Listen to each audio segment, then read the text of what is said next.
Wasiat yang disampaikan semasa Raja-Raja Melayu menurunkan tanda tangan persetujuan pembentukan Perlembagaan Persekutuan Tanah Melayu pada 5 Ogos 1957 ialah: Pertama, kami namakan dan kami panggil akan dia bumi yang kamu pijak dan langit yang kamu junjung.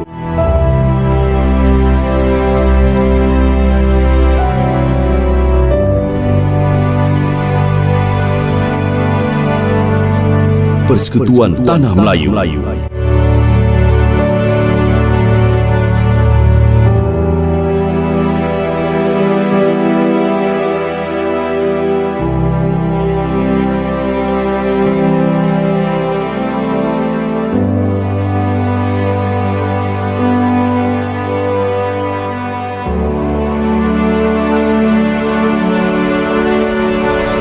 Kedua,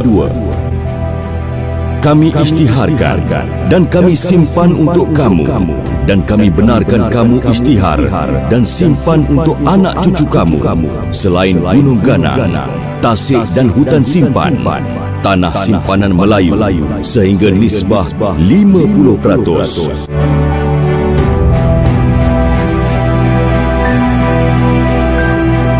Selebihnya, kamu rebutlah bersama-sama kaum lain.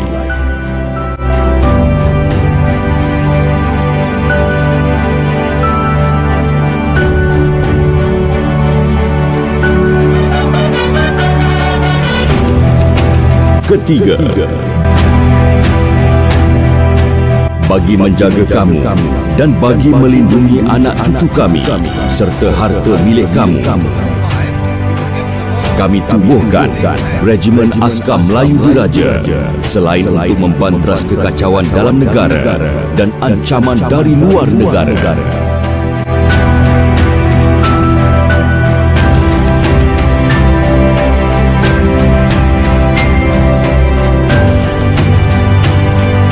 Keempat, kami kekalkan dan kami jamin kerajaan dan kedaulatan Raja-Raja Melayu memerintah negara ini.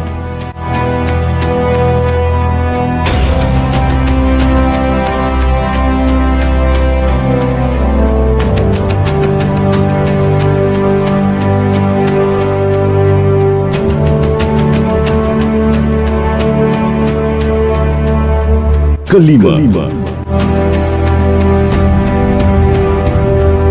kami isytiharkan Islam adalah agama persekutuan.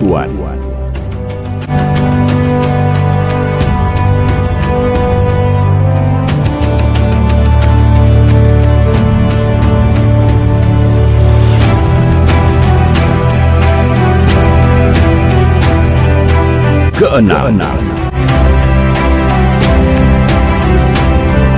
kami tetapkan bahasa kebangsaan ialah bahasa Melayu.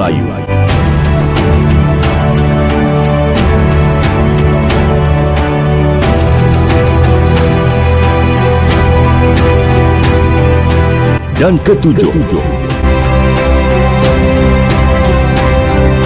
kami amanahkan dan kami bertanggungjawabkan kepada Raja-Raja Melayu untuk melindungi kedudukan istimewa orang Melayu dan kepentingan sah kaum-kaum lain